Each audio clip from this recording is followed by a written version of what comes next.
Halo guys, terima kasih udah klik video ini. Pada video kali ini, saya dan teman-teman saya akan berbincang-bincang mengenai pencegahan dan penanganan COVID-19. Nah, video ini dibuat sebagai tugas akhir yang akan menjadi nilai UAS kewarganegaraan. Sebelumnya, kita akan memperkenalkan diri dulu satu-satu. Pertama, saya Yanwar Pratama, NPM 52017111009. Selanjutnya, Saya Rizky Putra Dinata, NPM 52017111007.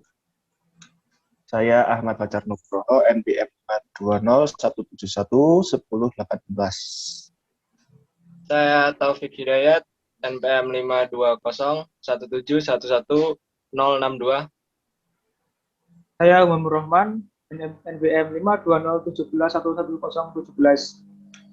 baik, mari kita mulai perbincangan pada kali ini. Pertama-tama, saya ingin bertanya terlebih dahulu kepada teman-teman semua. Apakah kalian percaya akan adanya virus COVID-19 ini? Kalau saya sih percaya ya.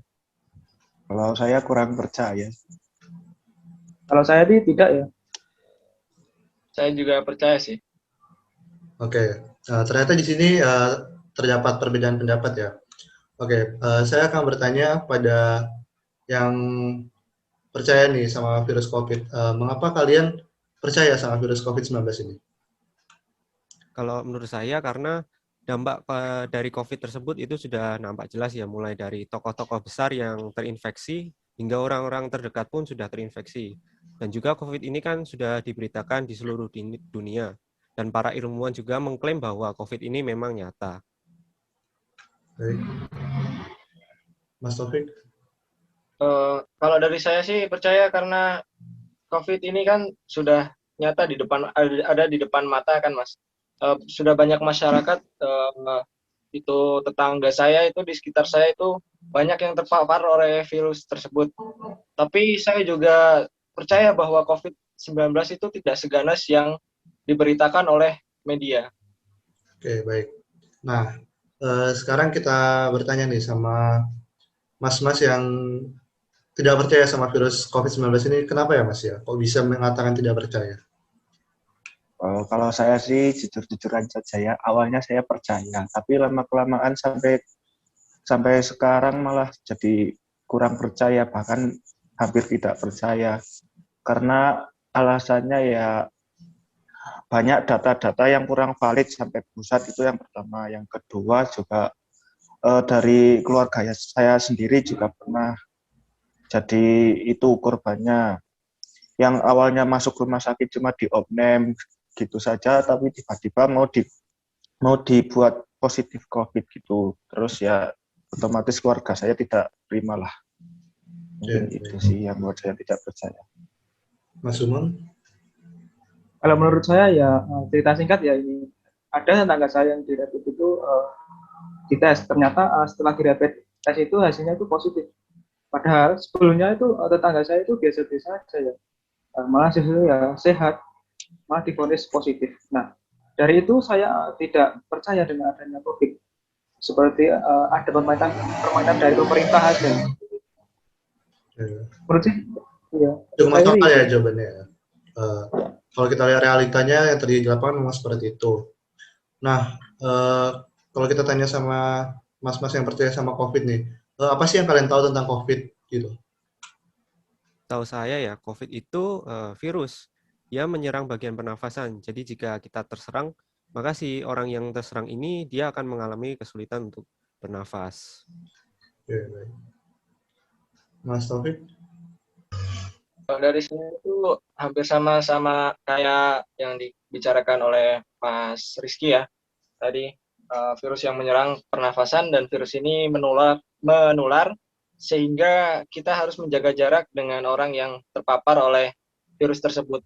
Dan menurut pakar epidemiologi Universitas Indonesia, Pandu Riono, dikutip dari kompas.com, yang dirilis tanggal 11 Mei 2020, menyatakan bahwa virus tersebut masuk ke Indonesia sejak awal Januari 2020. Oke, baik. Nah, terus nih, buat mas-mas yang tidak percaya akan adanya COVID. Nah, setelah adanya virus COVID ini, apakah dalam kehidupan kalian ada yang berubah atau tidak? Kalau dari saya sih pasti ada ya Mas, karena di sisi lain saya tidak percaya ya, saya masih mau mengikuti aturan dari pemerintah seperti mematuhi protokol kesehatan, terus masih mau mematuhi 3M dari pemerintah. Ya untuk jaga-jaga saja agar lebih sehat saja. Kalau Mas Umam? Kalau saya sih ada sih perubahan dari dulu tidak memakai masker, sekarang pakai masker setiap hari dan melaksanakan prokes, dan keluar malam-malam itu sedikit-sedikit ada Satpol PP yang menggusur. Ya begitulah perubahan saya yang saya alami. Oh, berarti tetap mengikuti anjuran pemerintah ya semuanya ya? Ya, ya, Ya, walaupun saya alhamdulillah. tidak percaya dengan adanya COVID, Hmm. tapi saya melakukan itu prokes dari pemerintah. Nah, kalau menurut teman-teman nih, ada nggak sih perihal penanganan pasien COVID di Indonesia tuh menurut kalian itu seperti apa? Kalau menurut saya sih penanganannya itu masih kurang ya, penanganannya itu kurang optimal karena banyaknya pasien yang membludak dan jumlah tenaga medis yang kurang seimbang. Dan juga masih kurangnya fasilitas dari tes swab. Jadi beberapa orang yang terinfeksi itu tidak tahu bahwa dirinya itu sudah terinfeksi. Itu. Oh, berarti masih kurang ya kalau menurut Mas Rizky ya? Ya. Ada yang lain? Mungkin mau menambahkan? Mungkin kalau dari saya ya, di samping penanganan yang kurang baik, terus masih kurangnya tenaga medis, ya menurut saya sudah cukup baik lah, karena apa ya? Karena itu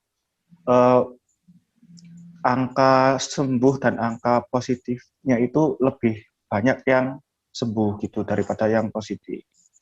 Oke, berarti dari awal masuknya corona ke sini sampai akhirnya pada tahun ini mengalami perubahan seperti itu ya Mas ya? Oh iya, sangat ada dan signifikanlah perubahannya dari tahun lalu. Nah, lalu ini kita langsung ambil contoh nyatanya aja. Kayak baru-baru ini kan ada peristiwa nih, di mana seorang selebriti terkenal di tanah air ini yaitu Atta Halilintar dengan Aurel, di mana mereka sedang melangsungkan pernikahan di tengah-tengah pandemi, di mana banyak sekali acara-acara pernikahan lain yang terpaksa dibubarkan oleh Satgas COVID karena mereka mengadakan pesta di tengah-tengah pandemi. Nah, tapi di lain cerita dengan acaranya si Atta sama si Aurel ini, di mana mereka diperbolehkan bahkan didatangi oleh dihadiri oleh Pak Jokowi selaku Pak Presiden kita dan beberapa menteri juga. Nah, bagaimana sih tanggapan kalian dengan hal tersebut gitu? Kalau menurut saya itu dengan adanya kejadian tersebut, beberapa kalangan masyarakat akan menjadi sedikit kecil dan cenderung tidak percaya lagi terhadap pemerintah karena mereka berpikir bahwa pemerintah itu pandang bulu dalam menegakkan protokol kesehatan tersebut. Lalu menambahkan sedikit pada kasus lain yang dikutip dari kompas.com juga, yang dirilis pada tanggal 6 Mei 2021,